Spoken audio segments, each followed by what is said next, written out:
Bonsoir ou bonjour.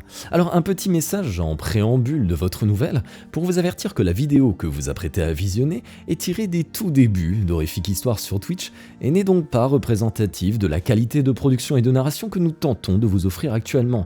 Alors bien évidemment, profitez bien de cette vidéo, mais n'hésitez pas à passer le dimanche soir sur Twitch ou à checker nos dernières VOD sur la chaîne pour voir finalement Horrifique Histoire à son plein potentiel. Mais d'ici là, bonne vidéo, braves gens, et bonne écoute. Braves gens, bienvenue dans cet épisode un peu spécial d'Horrifiques Histoires.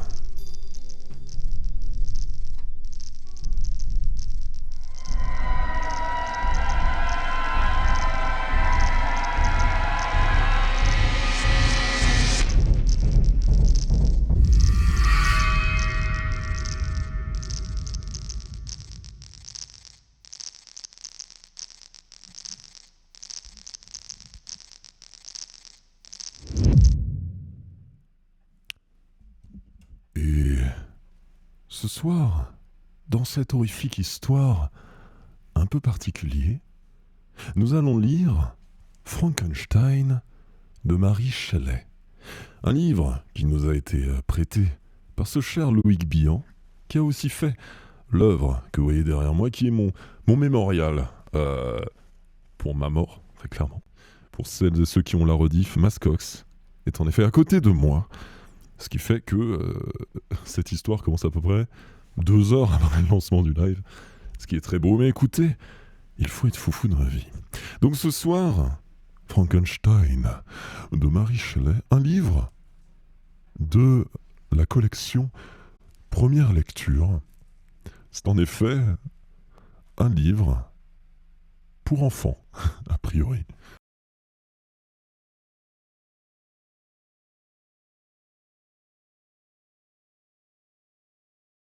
Bref gens, j'espère que vous avez passé un bon moment avec nous. Et lisons Frankenstein de Mary Shelley.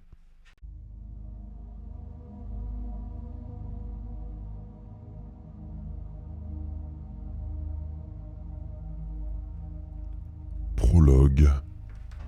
Prisonnier des glaces.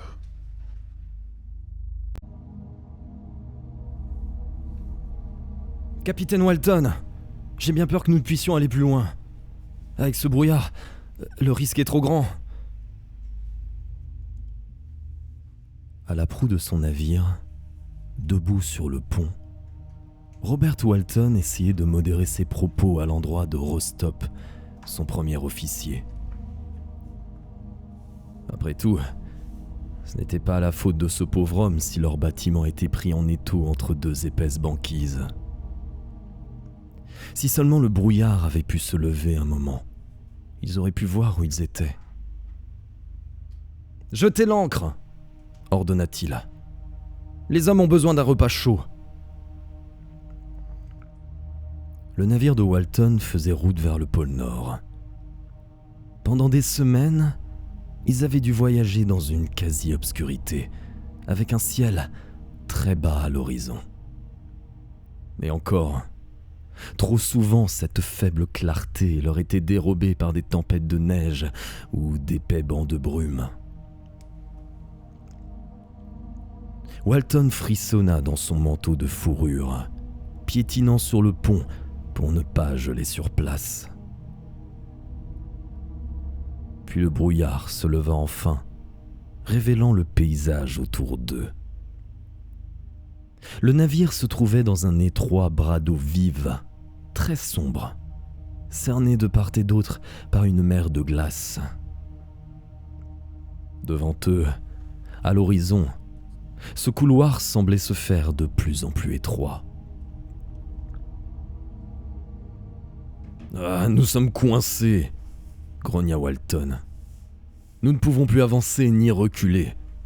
Nous devons attendre que la glace se brise. Espérons que nous aurons assez de vivres. Qu'en est-il du moral de l'équipage ? » « Le moral est bon. répondit Rostop. Quand nous le pourrons, nous poursuivrons notre route vers le pôle Nord. Il saisit soudain le bras de Walton. Avez-vous vu, capitaine ? Il y a quelque chose là-bas, à bâbord.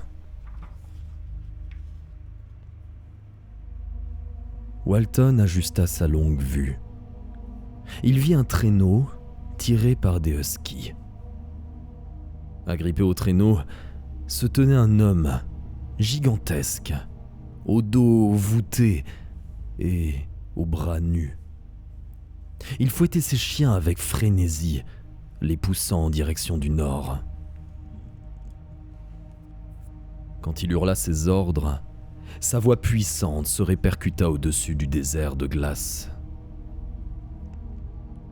La vision n'avait duré que quelques instants, puis le brouillard retomba autour du navire comme une chape de plomb. Des géants! Des monstres!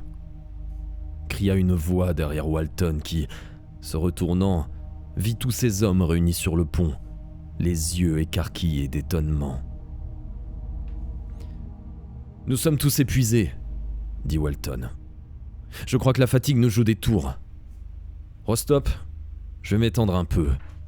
Réveillez-moi s'il se passe quelque chose. » Certains hommes de l'équipage restèrent sur le pont toute la nuit, dans l'espoir de revoir le monstre.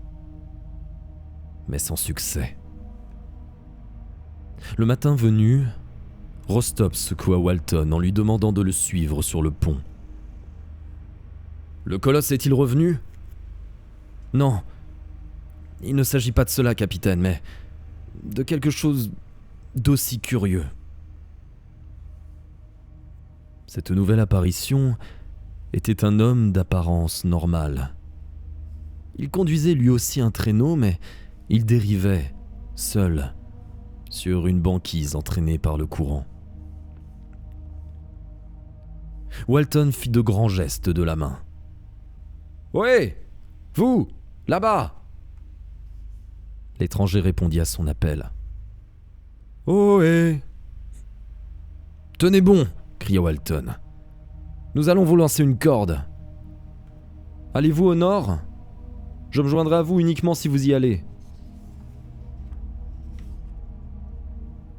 Rostop se pencha vers Walton en lui murmurant « Cet homme est dans une position bien délicate pour se montrer aussi capricieux. » « Le climat de l'Arctique doit avoir dérangé son esprit, » lui répondit Walton. Il fit signe à l'étranger de se rapprocher et lui cria « Nous allons bien vers le nord. Agrippez-vous à la corde. » Bientôt, l'homme fut en sécurité à bord du navire. On lui donnait moins que la trentaine, mais le froid et la faim le faisaient paraître un peu plus vieux. Ses yeux étaient cernés et cerclés de rouge, et ses joues étaient creuses. Son voyage sur la glace l'avait presque gelé vif, au point qu'il était secoué par un long frisson incontrôlable. « Je vous remercie pour votre aide, capitaine. » Un des hommes de l'équipage lui apporta un bol de soupe, mais ses mains tremblaient si fort qu'il ne parvenait pas à le tenir. « Donnez-lui ma couchette, » dit Walton. Deux hommes portèrent l'inconnu jusque dans la cabine du capitaine, où il passa la majeure partie de la semaine. La plupart du temps, il dormait, mais son sommeil était ponctué de continuels cauchemars qui l'agitaient tant qu'il en tombait de son lit. Quand enfin il fut capable de s'asseoir, il fit demander le capitaine et lui déclara, avec un filet de voix à peine audible: « Rassemblez vos hommes, monsieur. Je vous dois une explication. J'ai à vous raconter une histoire bien étrange et je dois vous la révéler avant de mourir, bien qu'elle risque de vous sembler incroyable. »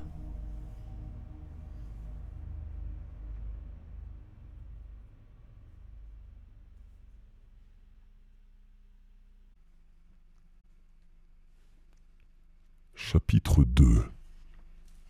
D'étranges expériences.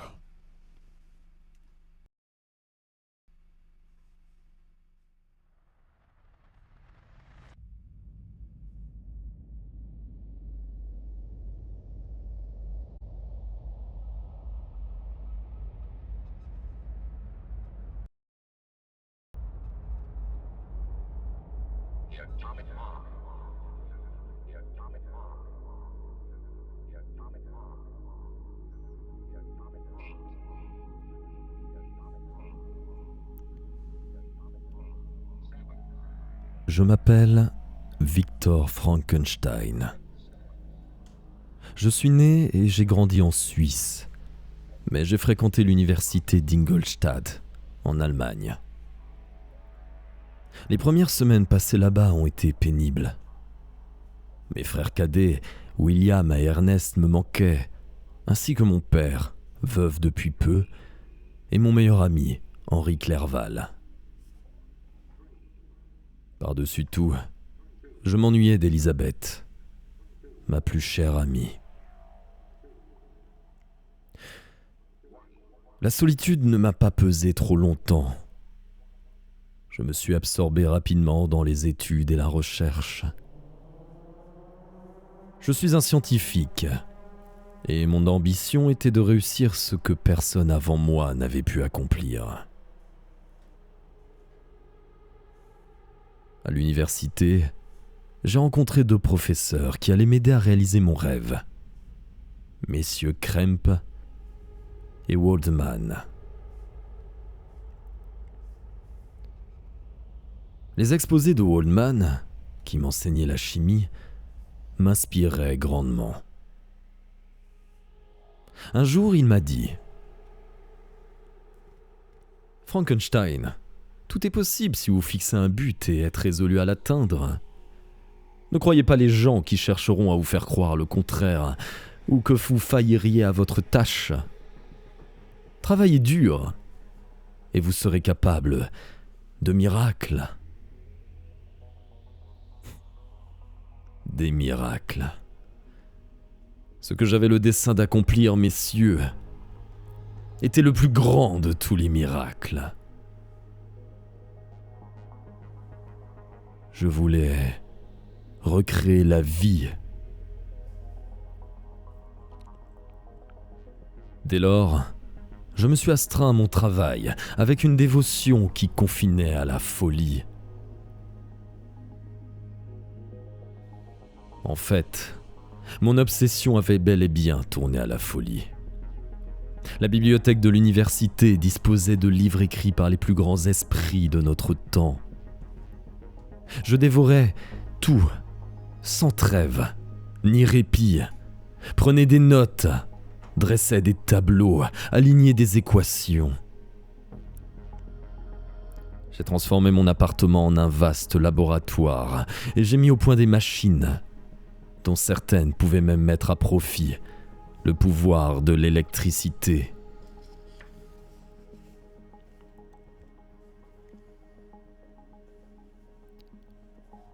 C'est dans ce laboratoire que j'ai commencé mes expériences, travaillant souvent si tard dans la nuit que je finissais par tomber d'épuisement avant l'aube. Bientôt, j'ai complètement arrêté d'aller à mes cours. Je prenais soin de garder le secret sur mes travaux et je priais mes camarades de classe de ne pas venir me voir à l'improviste. De toute façon, je ne répondais pas à ceux qui venaient cogner à ma porte.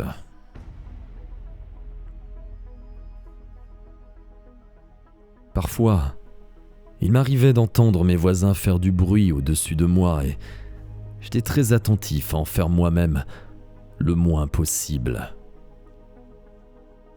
Je ne voulais surtout pas que le propriétaire vienne me rendre visite pour se plaindre.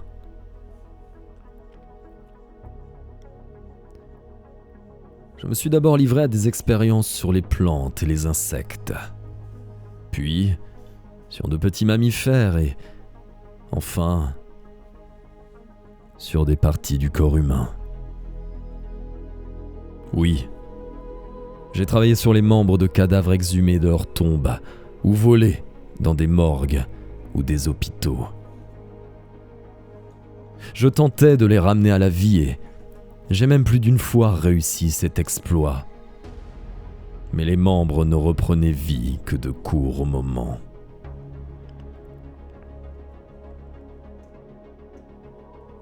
Quoi qu'il en soit, j'ai bientôt été prêt à réaliser mon plus grand rêve. J'ai entrepris de construire une créature qui se rapprocherait au plus près d'un être humain. Je la voulais colossale, haute de 2,5 mètres. Je voulais devenir rien de moins que le créateur d'une espèce nouvelle.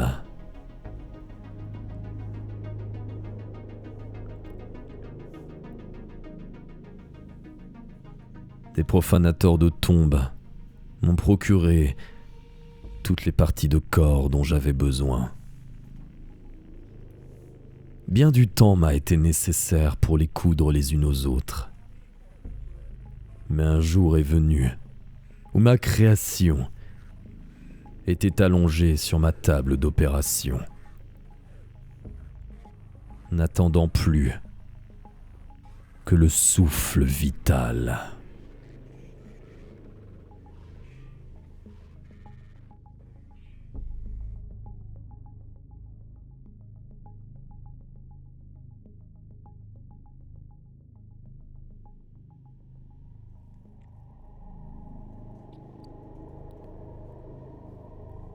Gisant ainsi sous mes yeux, l'énorme créature ne payait pas de mine.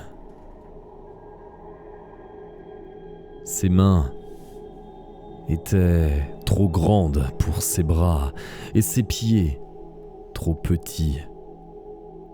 On pouvait voir les veines sous la peau de son visage et les minces lèvres noires de sa bouche étaient tordues.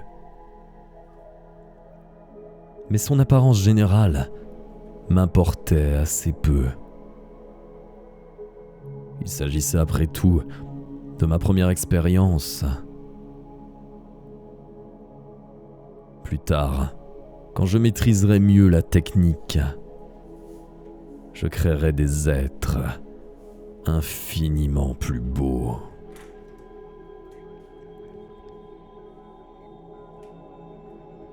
À ce moment, le plus important pour moi était de donner vie à cet être. Au bout d'une harassante nuit de travail, alors que sévissait une terrible tempête, je suis parvenu à mon but.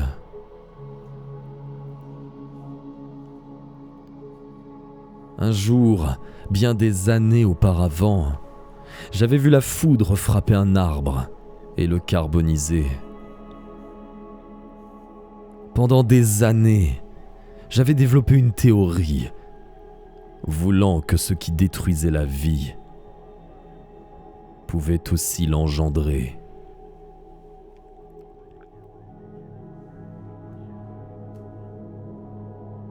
Ma théorie avait-elle le moindre fondement ? J'allais enfin le découvrir.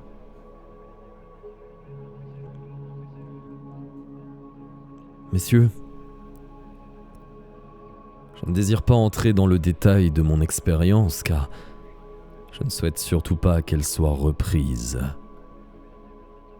Je me bornerai à dire que la foudre s'est abattue sur mon laboratoire et que la créature allongée sur la table a été animée d'une violente convulsion au moment où le courant électrique a traversé son corps.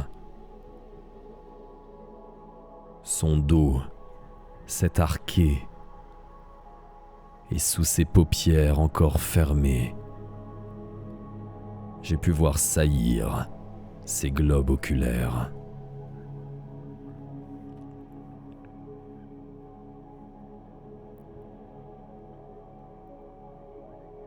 Lentement, très lentement, je me suis approché de la table La créature reposait, calme, inerte, la tête rejetée vers l'arrière, avec ses cheveux greffés sur son crâne étrangement haut, presque cylindrique.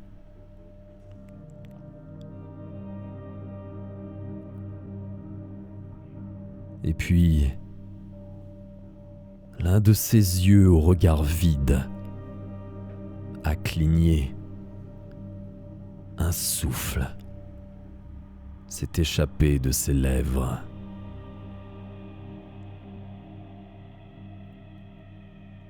Mon expérience était concluante. Moi, Victor Frankenstein,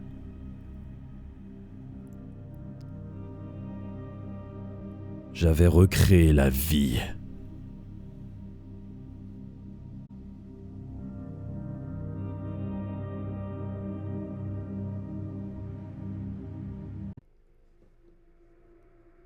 Chapitre 3.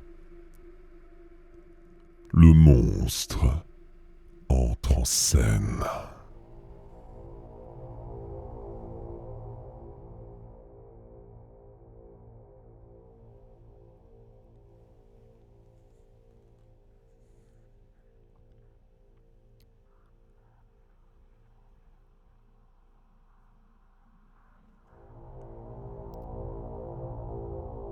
J'aimerais vous dire que je me suis délecté de ce moment de triomphe. Mais ce serait mentir. Quand j'ai vu cet œil jaune posé sur moi, la terreur m'a gagné. Dans la seconde qui a suivi, j'ai compris que j'avais commis une erreur, une grave erreur. J'avais osé me prendre pour Dieu.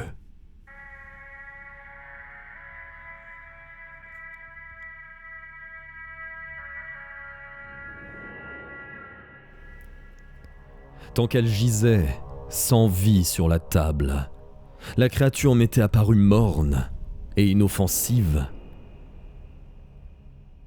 Maintenant qu'elle tournait lentement sa tête pour me regarder, elle me semblait hideuse et dangereuse. J'avais créé un monstre mesurant 2,5 mètres, avec des mains énormes qui donnaient l'impression d'avoir appartenu à un boucher. Sa peau était fine et jaune, de la teinte du papier qu'on a laissé trop longtemps dans un tiroir. Et on voyait sous cette peau palpiter le sang dans les veines.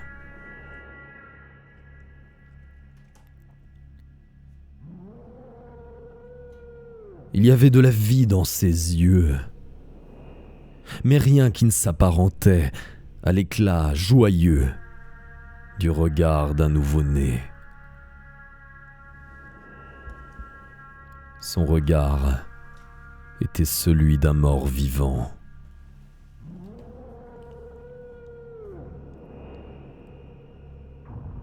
Je me suis éloigné du monstre à reculons, puis, tournant les talons, j'ai quitté la pièce. En descendant l'escalier, je l'ai entendu rugir. Je suis sorti sous une pluie battante et j'ai été trempé en un clin d'œil. Mais je ne m'en suis même pas rendu compte. J'ai erré dans les rues, dévasté, secoué par des frissons d'épouvante. Je craignais que la créature ne m'ait suivi et je n'osais pas regarder derrière moi.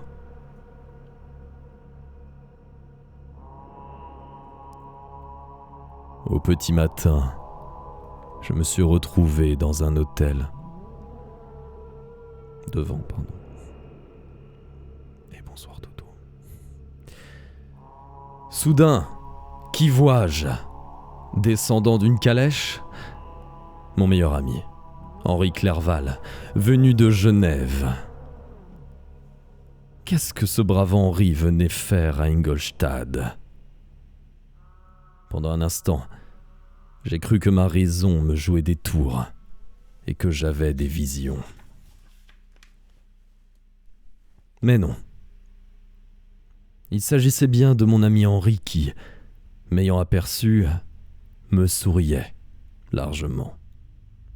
« Victor, c'est toi que je viens voir. » Je me suis précipité vers lui pour l'accueillir. « Y a-t-il quelque chose qui te préoccupe ?» m'a-t-il aussitôt demandé. « Tu n'as pas l'air dans ton assiette. »« Tout va bien, Henri, » ai-je répondu. « J'ai étudié très tard cette nuit. Quel bon vent t'amène. J'ai décidé de m'inscrire à ton université, Victor.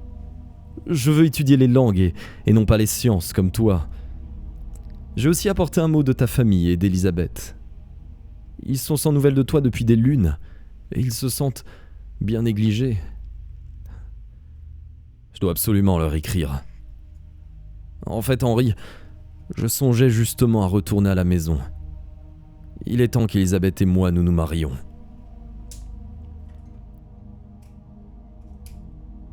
Nous avons marché jusqu'à ma pension.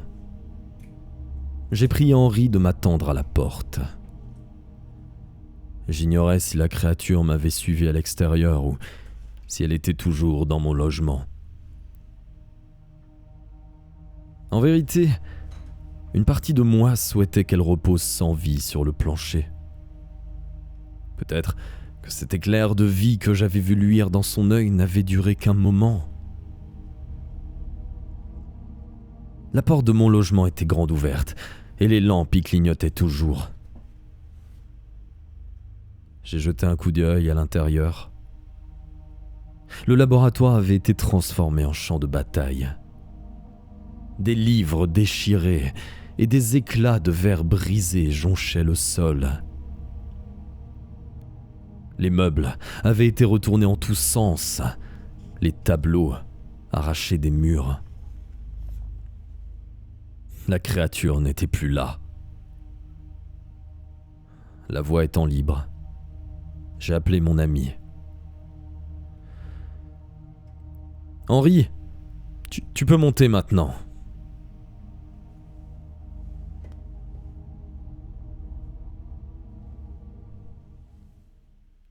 C'est alors que je me suis évanoui.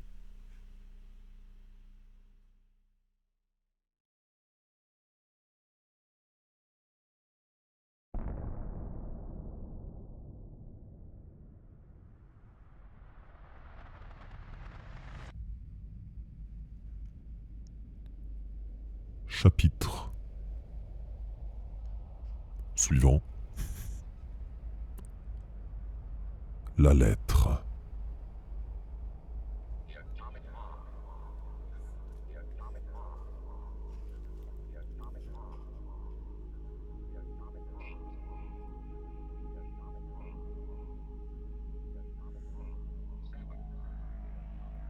Je suis demeuré au lit la majeure partie de l'hiver, en proie au délire. La culpabilité, ainsi qu'une grippe sévère, m'avaient occasionné une forte fièvre. Henri m'a veillé, rafraîchissant mon front avec des serviettes mouillées et me préparant des bouillons. Mes rares moments de pleine conscience, je les passais à me soucier du monstre. Était-il encore en vie? Était-il mort de faim? S'il était vivant, où se cachait-il? Attaquait-il quiconque l'approchait? Et s'il me revoyait, me reconnaîtrait-il, moi, son créateur?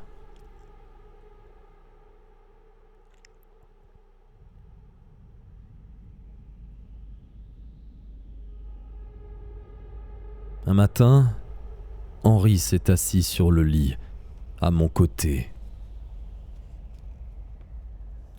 J'ai remarqué pour la première fois qu'il avait procédé à un grand ménage de mon logement.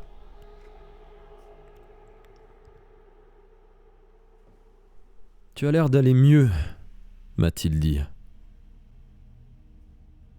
Je me suis assez péniblement assis dans le lit, les bras tremblants.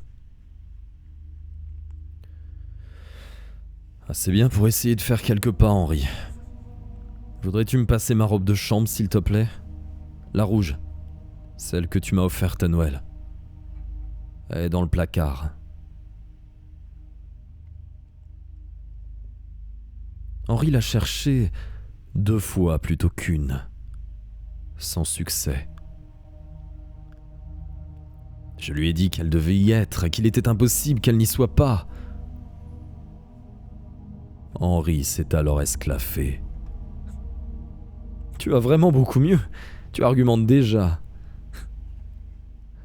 Voici une lettre de ton père. » Je me suis empressé d'ouvrir l'enveloppe, impatient de lire cette lettre. Mais ma joie a vite cédé la place à l'horreur. Et j'ai enfoui mon visage dans mes mains. « Henri !» me suis-je écrié en pleurs. « Mon frère, William, il a été assassiné. Justine, sa gouvernante, elle a été arrêtée. Mon pauvre ami, a répété Henri anéanti. Quelle horrible nouvelle. »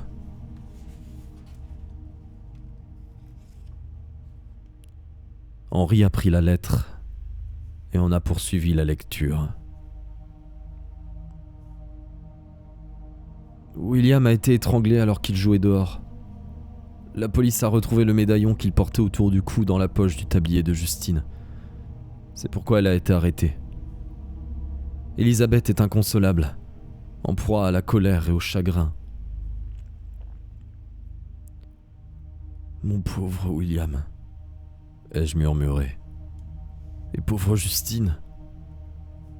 Elle a aussi été ma gouvernante et je sais bien qu'elle ne ferait pas de mal à une mouche, et encore moins à William. Elle fait partie de la famille. J'ai rejeté les couvertures de mon lit avec énergie, comme si la maladie ne m'y avait jamais cloué durant tous ces jours.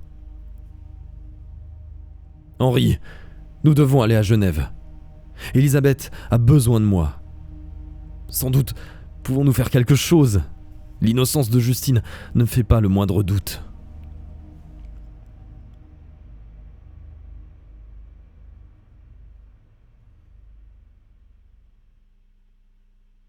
Le procès a été long et pénible. Elisabeth y a été citée comme témoin. Elle a déclaré que Justine était une personne bonne et sincère et que tout le monde croyait en sa parfaite innocence. Rien n'y a fait. La justice l'a jugée coupable et l'a condamnée à la pendaison. Le médaillon en or retrouvé dans sa poche avait précipité sa perte. Elisabeth et moi lui avons rendu visite en prison afin de lui faire des adieux déchirants. Avant que mon frère ne soit enterré, j'ai demandé à voir son corps.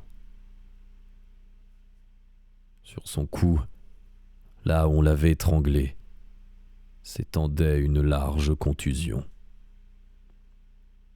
Une horrible et sombre marque que les doigts menus de Justine auraient été bien incapables de laisser. Une marque qui ne pouvait avoir été produite que par des mains énormes et puissantes. Des mains qui auraient pu être celles d'un boucher.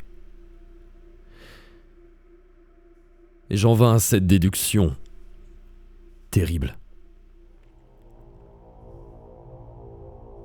Celui qui avait tué William n'était autre que le monstre que j'avais créé.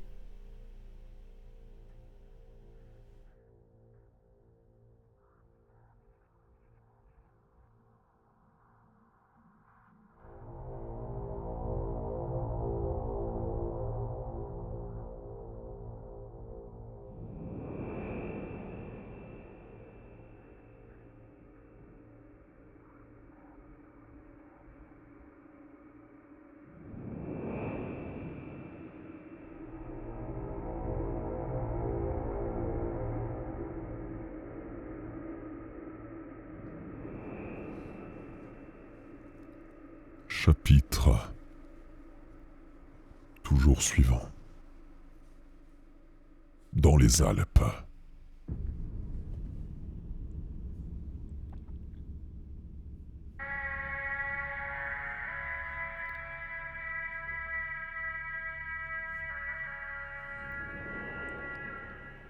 J'étais horrifié. Était-il possible que je voie juste ? Se pouvait-il que le monstre se soit vengé parce que je l'avais créé, puis abandonné ? Avais-je eu tort de croire que cette créature, cette bête hideuse, était incapable de penser et d'éprouver des sentiments ? Sinon, comment expliquer qu'il ait pu découvrir où habitait ma famille et qu'il ait pu se rendre jusqu'à Genève ?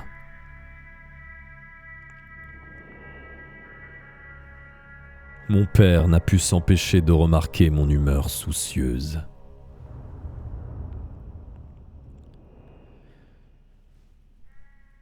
Je crois que nous avons besoin de prendre du recul par rapport à toute cette histoire, a-t-il suggéré. Allons nous reposer dans notre maison d'été. Le grand air nous fera le plus grand bien.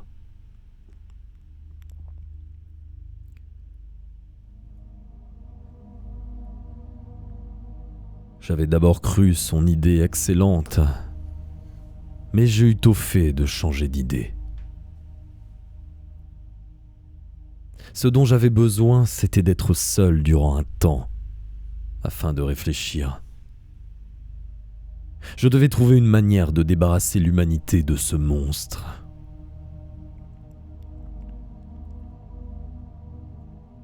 J'avais toujours voulu visiter le glacier de Montanvert dans les Alpes suisses. Le temps était venu de réaliser ce vieux rêve. Le silence des montagnes me mettrait dans de bonnes dispositions pour échafauder un plan.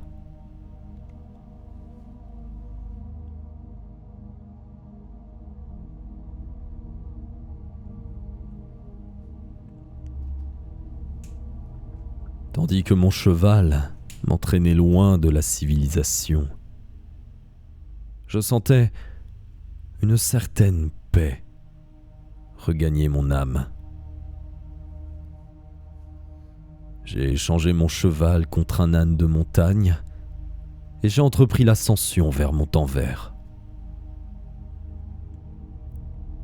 Non loin du sommet, j'ai pris un moment pour contempler le spectacle majestueux de la nature.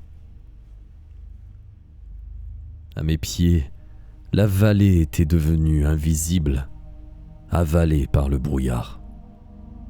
Mais je pouvais entendre le ruissellement de l'eau. Au-delà de la vallée, je pouvais apercevoir le faîte du Mont Blanc, le plus haut sommet des Alpes.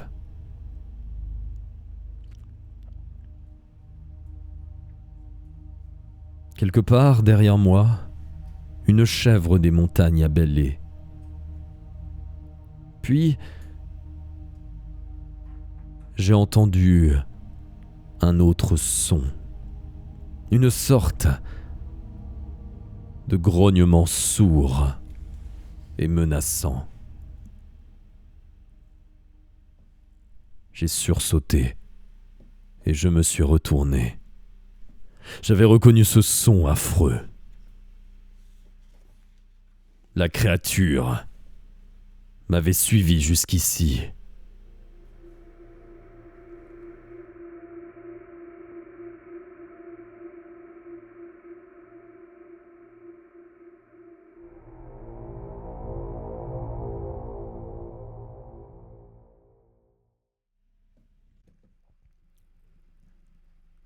Chapitre 6. Dreigroot, je te fais confiance. La caverne.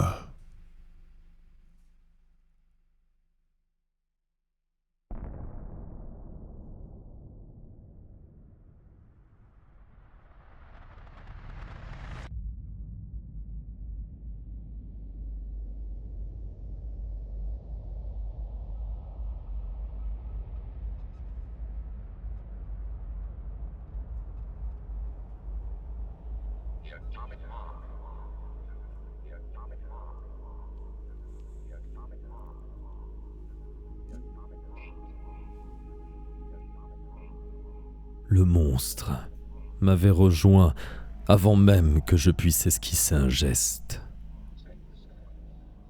Il levait déjà au-dessus de moi son bras énorme, prêt à me frapper.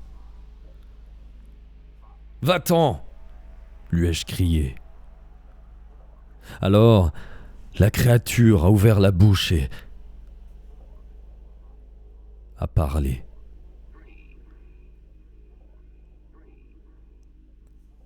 Elle s'exprimait correctement, comme n'importe quel être humain. Certainement pas comme une bête. « De grâce, laissez-moi parler !» s'est-il exclamé. « Si je lève la main, c'est pour vous accueillir. Cela m'a pris si longtemps pour vous retrouver. Je refuse de parler à une créature infernale, ai-je riposté. Va-t'en, ou c'est moi qui te frapperai. »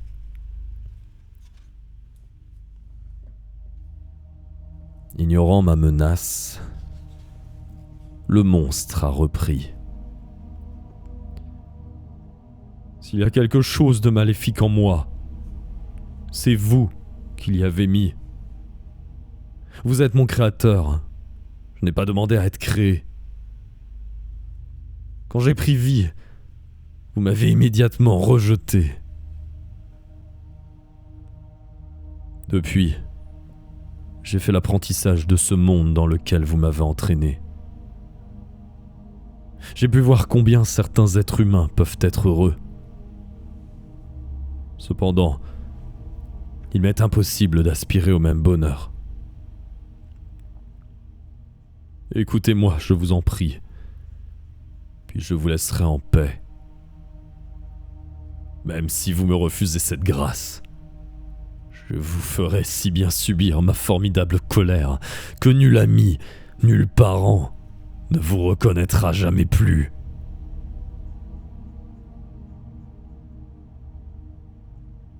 Malgré l'horreur que m'inspirait sa vue, le monstre avait trouvé des mots qui me touchaient.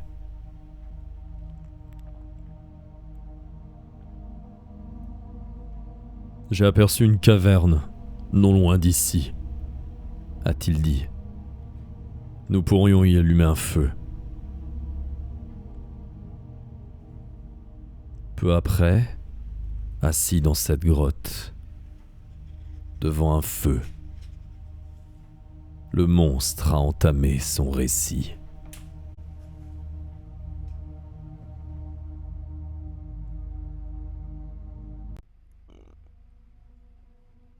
Chapitre 7. L'histoire du monstre.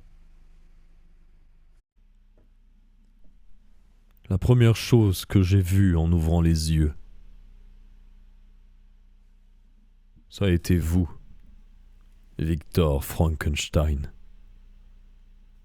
À ce moment-là, je ne savais pas encore qui vous étiez et encore moins que vous veniez de me donner la vie. Mais j'ai tout de suite senti un lien très fort avec vous. Hélas, l'instant d'après, sans même m'avoir dit le moindre mot, vous étiez déjà loin. Mes sentiments étaient alors ceux d'un nouveau-né. J'avais besoin de réconfort et de soutien, mais personne n'était là pour m'en prodiguer. Je me suis redressé sur la table, regardant autour de moi comme un petit enfant. Et c'était bel et bien ce que j'étais. Un petit enfant enfermé dans le corps d'un géant à l'aspect terrifiant. Mais cela, je l'ignorais encore. Pour le moment, je savais seulement que j'étais seul. Que je ressentais un vide étrange qui me rongeait l'estomac.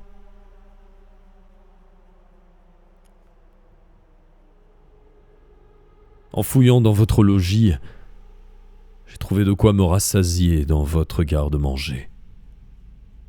J'avais froid, incroyablement froid, au point que mes dents s'entrechoquaient. J'ai enfilé en toute hâte une robe de chambre rouge que j'ai trouvée dans un placard. Comme vous étiez sorti par cette porte, je vous ai suivi afin de vous retrouver. Les rues étaient désertes, mais j'ai bientôt croisé une personne que j'ai prise pour vous. Bien sûr, ce n'était pas vous, mais un mendiant. Dès qu'il m'a vu, il a pris ses jambes à son cou en criant au secours.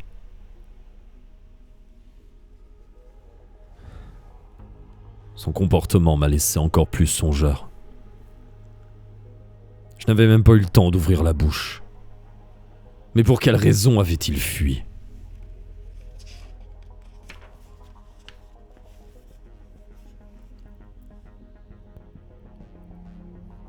En tournant le coin de la rue, je me suis retrouvé dans une artère plus animée. Les gens allaient et venaient. Ils entraient ou sortaient de véhicules ou d'édifices. Eux aussi, dès qu'ils m'ont vu, ont couru se réfugier dans des endroits sûrs. Mais pourquoi donc tout le monde me fuyait-il comme la peste ?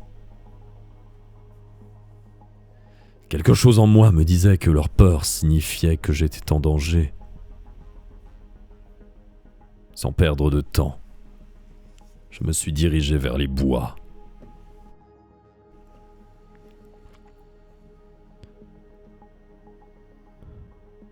Une fois dans la nature, j'ai découvert assez vite un autre de mes sens, l'odorat.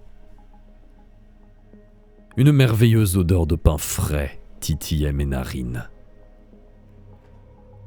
Mon appétit m'a conduit droit à une petite maison agréablement éclairée. Je me suis approché de la fenêtre et j'ai vu un homme qui retirait un pain du four.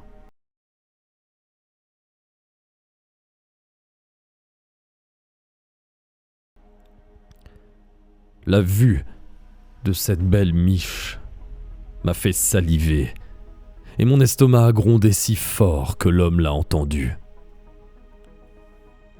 « Reste-toi, mon fils » a-t-il demandé.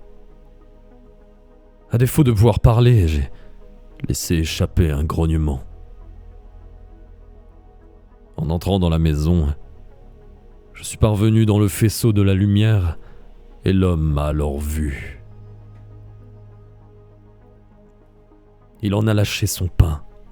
Puis, il a imité tous ses autres congénères. Il a tourné les talons et s'est enfui.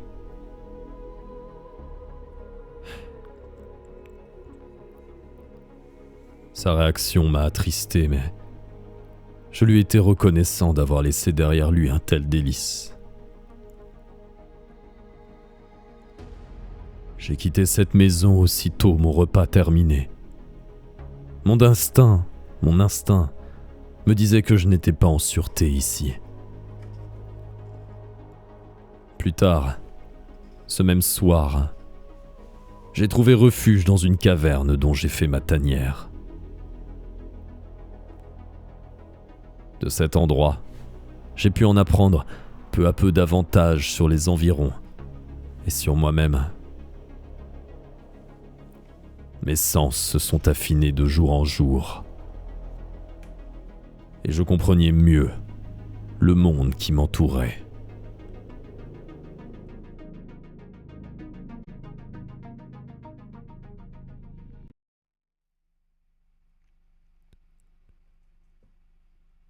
Chapitre 8. L'éducation du monstre.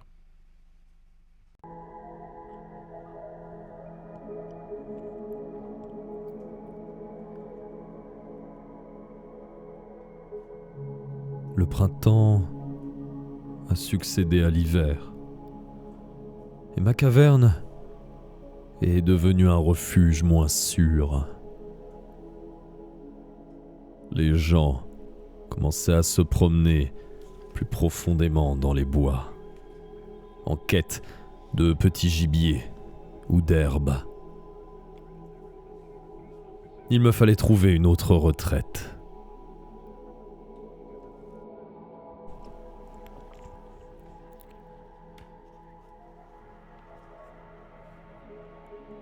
Je l'ai trouvé au milieu d'une forêt bien dense, dans un chalet délabré, flanqué d'une étable laissée à l'abandon. Le chalet était trop exigu pour ma grande taille, mais l'étable me convenait parfaitement avec son grand plancher jonché de paille. Je m'y suis étendu. Je me suis endormi aussitôt.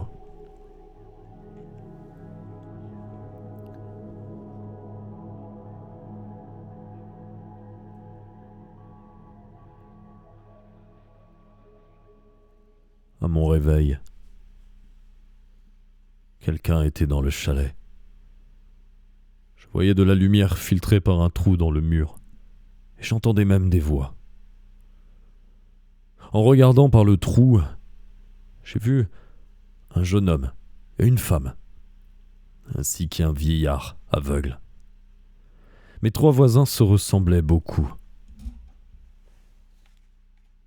Des mois plus tard, quand j'en ai su davantage, j'ai compris que j'étais en présence d'un père et de ses 2 enfants.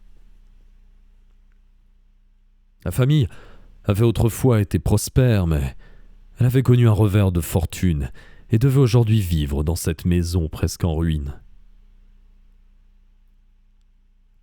Le frère consacrait beaucoup de son temps à enseigner à sa sœur la lecture et l'art de réciter des poèmes.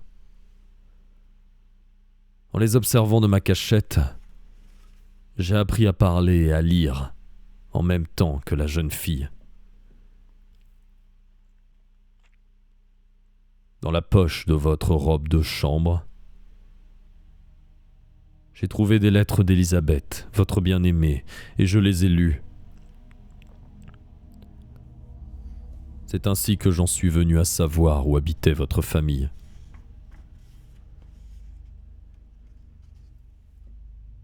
De l'autre côté de mon mur, j'ai aussi découvert quelque chose d'inattendu en regardant vivre cette famille. Assis, seul, dans l'obscurité, j'ai constaté à quel point ils étaient heureux d'être ensemble. Reconnaissant envers ces gens pour tout ce qu'ils m'avaient montré, je désirais désespérément pouvoir entrer en contact avec eux.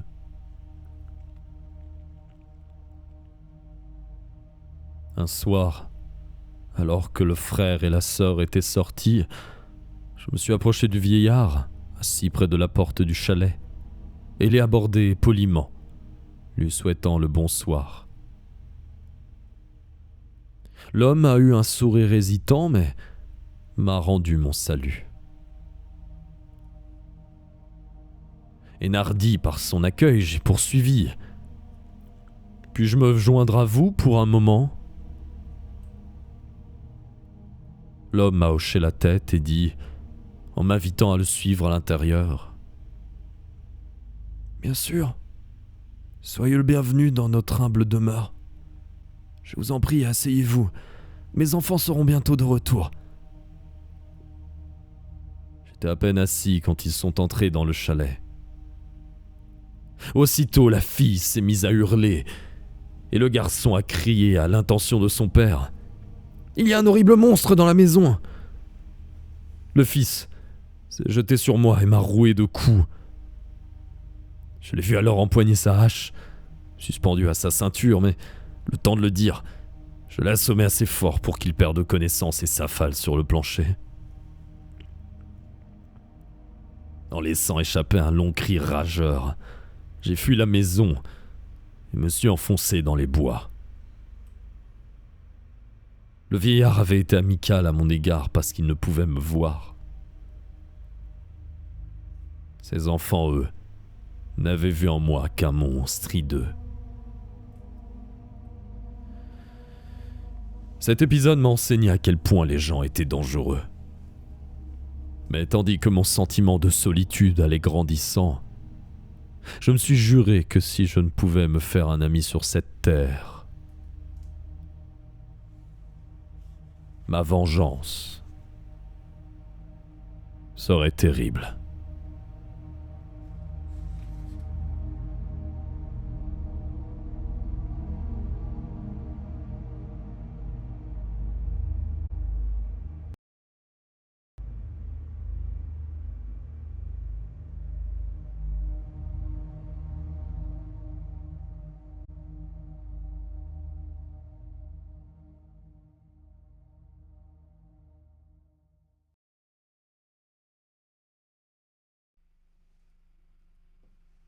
Chapitre 9. Un ami.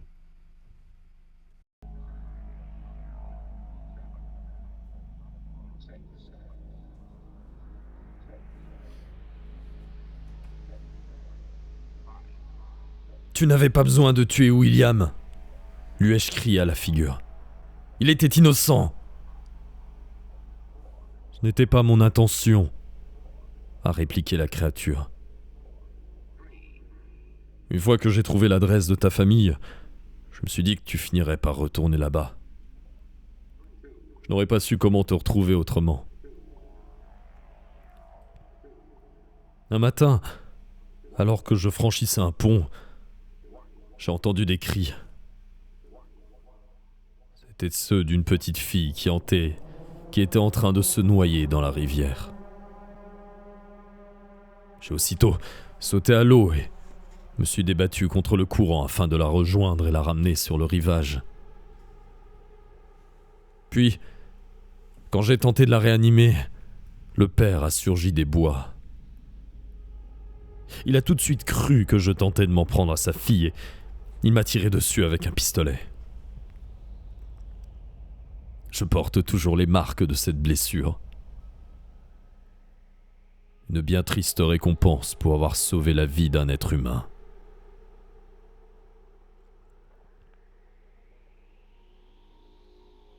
Puis, plus tard, j'ai aperçu un autre enfant. Un ravissant petit garçon qui jouait dans la prairie. Il était accompagné d'une gouvernante qui s'était assoupie dans une grange, non loin de là.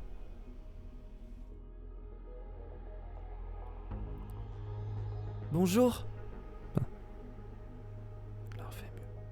Bonjour, M'a dit le garçon en me souriant.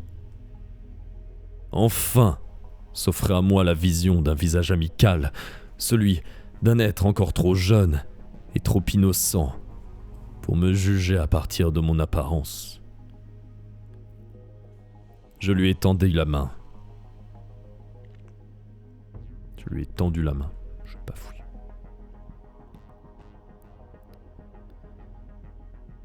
es-tu blessé? M'a-t-il demandé en voyant le sang sur mon épaule. Dois-je réveiller ma gouvernante et lui demander son mouchoir? Elle est en train de faire la sieste dans cette grange. J'ai secoué la tête. Ma mère a un joli médaillon avec un portrait à l'intérieur. A poursuivi le garçon. Je l'ai emporté ce matin, mais je n'aurais pas dû car il vaut très cher. Comme j'avais peur de le perdre dans les hautes herbes, je l'ai glissé dans la poche du tablier de ma gouvernante pendant qu'elle dormait. Elle va le garder en sûreté. Aimerais-tu le voir? Jamais personne ne m'avait autant parlé. J'ai souri. Quel est ton nom ? ai-je demandé au petit garçon.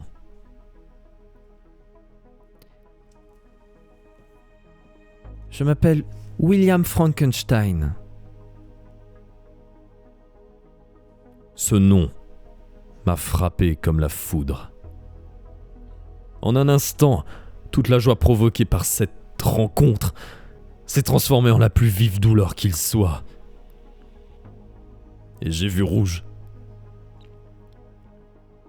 Avant même que j'en aie conscience, mes mains se sont agrippées à la gorge de ce pauvre garçon.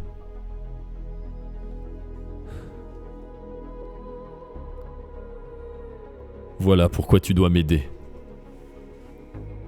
Je ne parviens pas à contrôler mes humeurs. Je suis une créature sans aucune importance. Mais je chéris cette vie que j'ai. Et je veux qu'elle dure longtemps. Je ne veux plus jamais tuer quelconque. Si nous parvenons à stopper cette violence qui est en moi, nous pourrons tous les deux trouver la paix.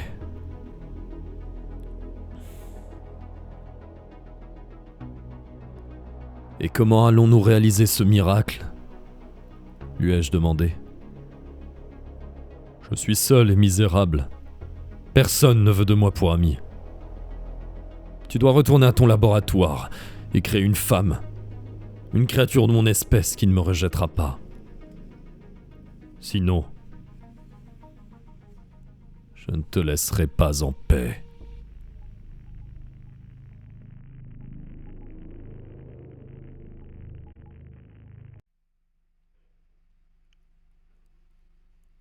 Chapitre 10. La menace.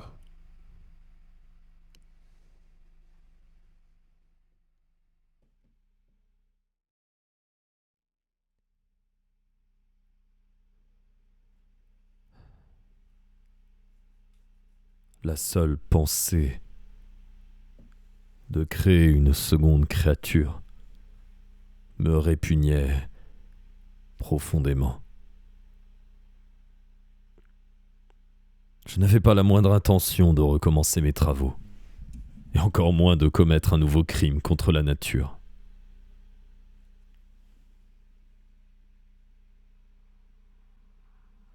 Tu n'as pas le choix, a martelé le monstre. Fais-moi une compagne, ou je détruirai tous ceux qui t'entourent. Si je dois être seul pour le reste de ma vie, tu le seras aussi. Tu es mon créateur. Mais aujourd'hui, je suis ton maître, alors obéis-moi. Je préfère que tu me tues dès maintenant. Ai-je hurlé en me ruant sur la créature. Allez, mets-moi en morceaux. Non, a répliqué la créature en me repoussant. Je veux une personne dans ma vie. C'est mon droit le plus strict.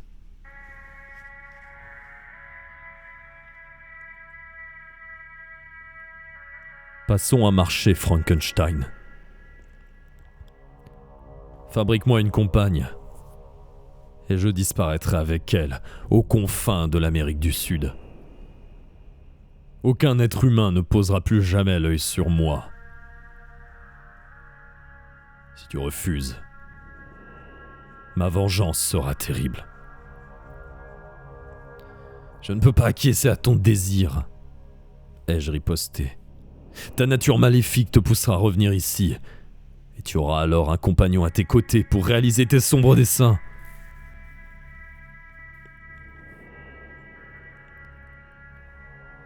Je suis demeuré longtemps seul dans la caverne après le départ du monstre.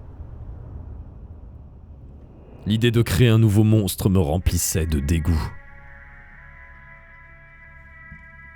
Mais au bout d'un moment, j'ai compris que cette solution était la meilleure pour chacun d'entre nous.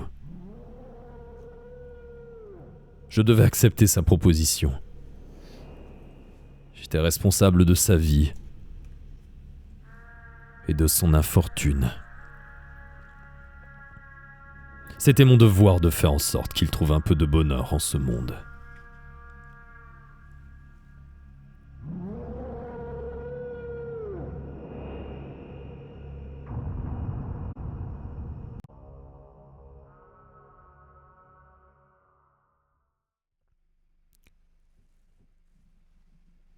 Chapitre 11. Très probablement.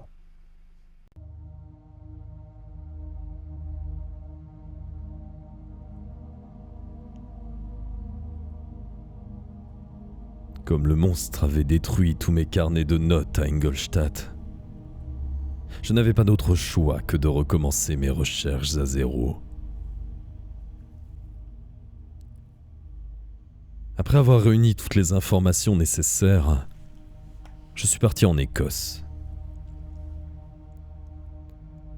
C'est là que j'ai construit mon nouveau laboratoire, sur une île isolée. Avant mon départ pour l'Écosse, Elisabeth avait accepté de m'épouser. Je voulais en finir le plus vite possible avec ce cauchemar, de manière à pouvoir commencer ma nouvelle vie. Une fois sur l'île, je n'ai pas aperçu la créature, mais je savais qu'elle m'avait suivi. Je sentais sa présence.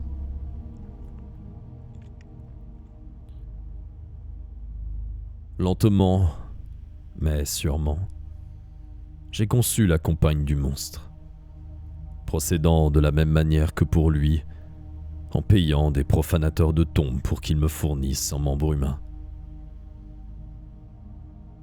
On était au milieu de l'hiver et la pluie ne cessait de tomber.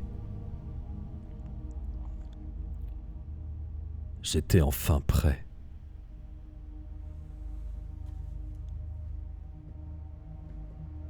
C'est par une nuit d'orage terrible que j'ai mis la touche finale à cette seconde création. J'ai étendu le corps sans vie sur la table d'opération. Une fois encore, la foudre a frappé. Et alors, presque malgré moi, je me suis saisi d'un scalpel et l'ai enfoncé dans le cœur du monstre. Non. Décidément, je ne pouvais créer un nouveau monstre. C'était au-dessus de mes forces.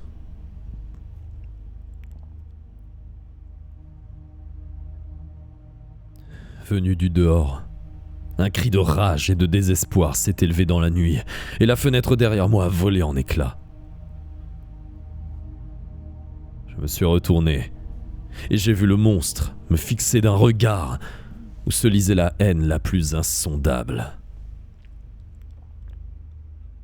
As-tu osé briser la promesse que tu m'avais faite ? Oui, je brise cette promesse. Ai-je proféré hors de moi ? Jamais je ne créerai une autre créature diabolique et malfaisante. Un nouveau cri de rage a fendu la nuit orageuse. Je reviendrai, Frankenstein. Je reviendrai et je me vengerai le soir de ton mariage.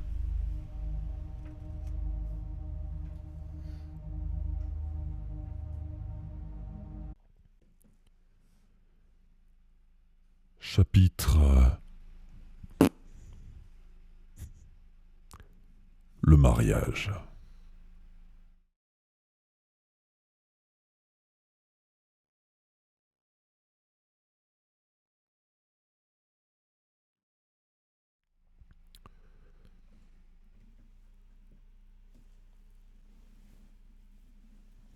Il était hors de question que je laisse le monstre gagner.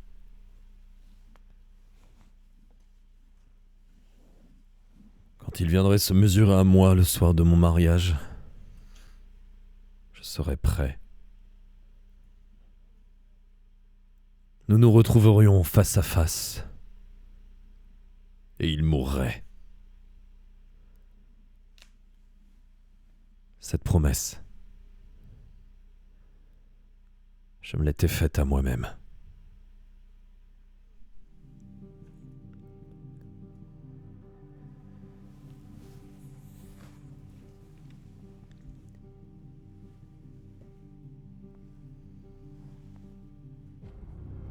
Je ne me souviens guère du jour de mon mariage, si ce n'est que j'étais constamment sur mes gardes, à l'affût du monstre.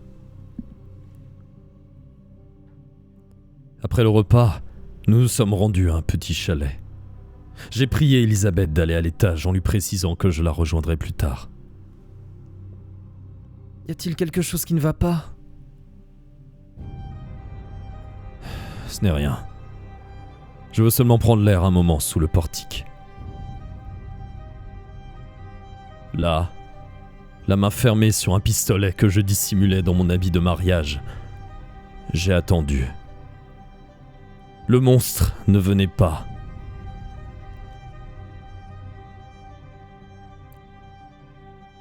La nuit s'étirait et je m'apprêtais à rentrer quand j'ai entendu un cri qui m'a glacé le sang. Elisabeth! Pistolet en main, je suis monté à l'étage. Mais il était déjà trop tard. Elle gisait sur le lit, le cou brisé, morte. Un rire atroce m'est parvenu par la fenêtre ouverte, et j'ai su alors que la créature avait accompli sa vengeance. J'avais mal compris ce que l'horrible monstre m'avait dit. Il n'avait jamais voulu s'en prendre directement à ma personne. Son intention avait toujours été de me détruire, et cela en faisant de moi un être aussi seul au monde que lui.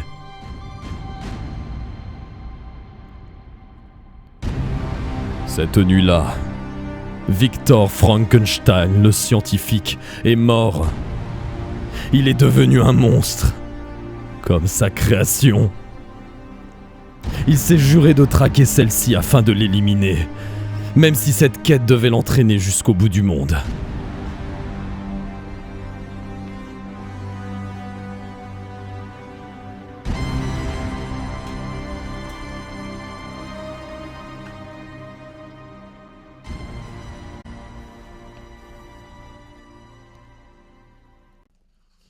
Chapitre...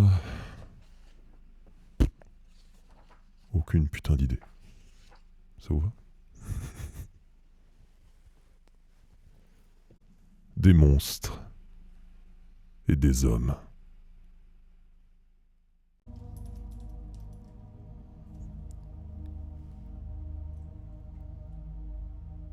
Victor promena son regard sur les visages solennels des hommes d'équipage, en essuyant une larme. Maintenant, vous comprenez pourquoi vous m'avez trouvé ici dans l'Arctique, mes amis. J'ai chassé la bête sur terre et sur mer, mais elle réussit toujours à conserver une avance sur moi.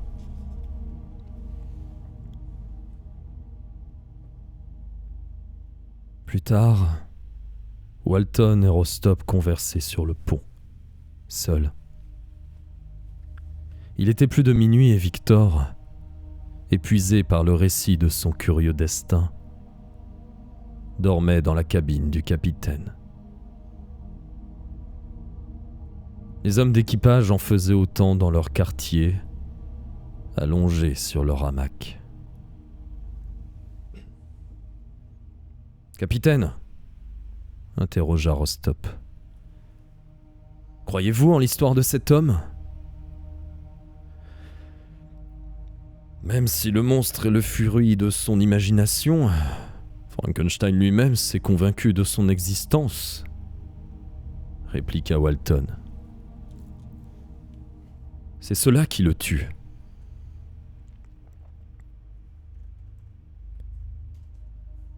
Un bruit puissant retentit à bâbord, comme le roulement du tonnerre.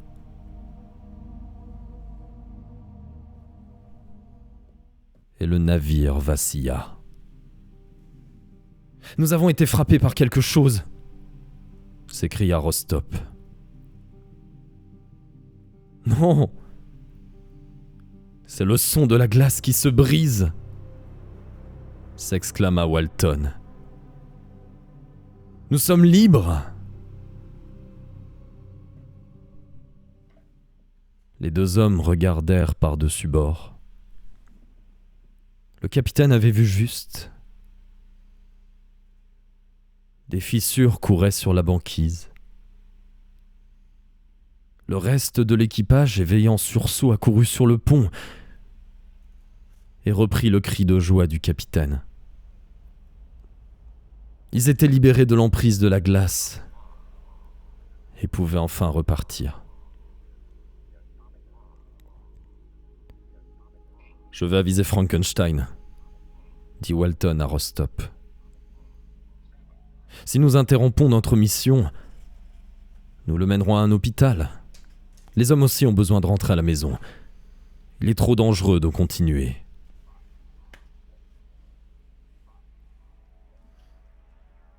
Walton se précipita à sa cabine en appelant Frankenstein, mais il eut la surprise de le découvrir inanimé, étendu sur sa couchette, l'une de ses mains inertes pendant jusqu'au plancher. À son chevet, penché sur lui, se trouvait une créature énorme et d'une apparence si répugnante que Walton dut détourner le regard pendant un moment. La créature tenait l'autre main de Frankenstein dans la sienne, grotesquement disproportionnée. Walton surmonta son malaise pour s'adresser à l'intrus. « Je devine que vous êtes monté à bord de mon navire sans autorisation. » L'air perplexe, le monstre regarda Walton,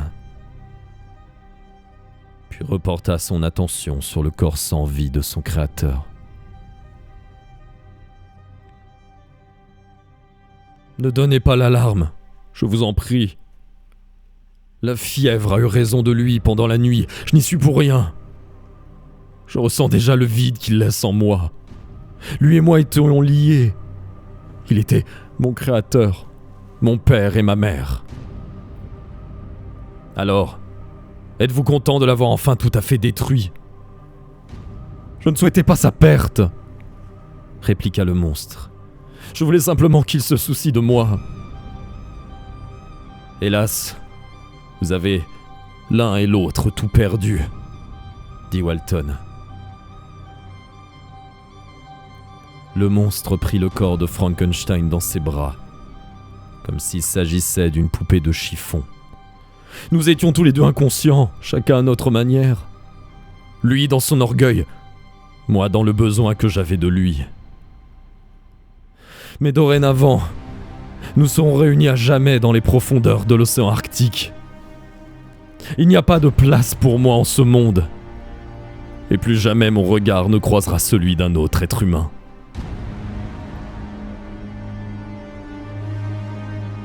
Un moment plus tard, le monstre avait sauté par la fenêtre, Frankenstein dans les bras, et atterri sur une banquise. Une banquise que le courant eut au fait d'engloutir dans les ténèbres, avec le monstre et son créateur.